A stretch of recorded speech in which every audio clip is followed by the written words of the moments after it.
We have a big problem.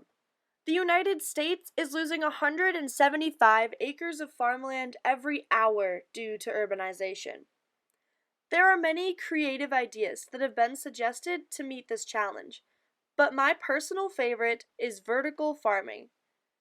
Last fall, I had the opportunity to meet with Dr. Krishna Namali of Purdue University to learn more. Vertical farming is the practice of commercial food production in a vertical building, from skyscrapers to warehouses.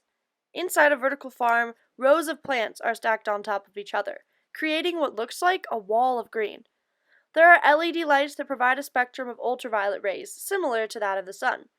Instead of soil, the hydroponic or aeroponic water systems provide all of the nutrients that the plants need. So what are the advantages of vertical farming?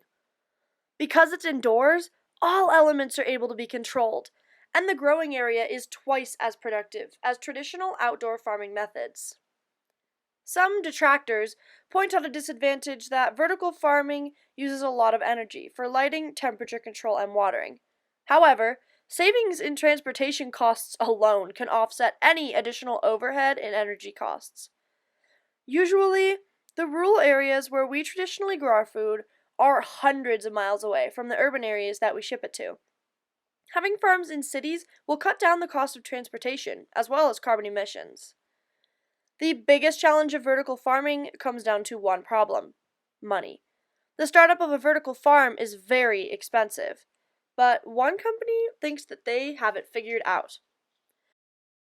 Plenty, a startup company out of Silicon Valley, is in the process of finishing a 100,000 square foot building just outside of Seattle, Washington. I had the opportunity to interview Patrick Mahoney, Senior Communications Manager, to ask him, so what makes Plenty so sure you will succeed? For starters, they have a lot of investment money. Recently, they received the largest ag investment of $200 million. Plenty is also developing artificial intelligence to help monitor and find the best growth, irrigation, and harvest methods. Plenty claims that they are able to grow up to 350 times the produce per acre, with 1% of the water used in traditional farming methods. There is so much potential in this progressive farming method. When compared to traditional methods, vertical farms conserve more water, energy, transportation, and yield up to 8 times the harvest per square foot.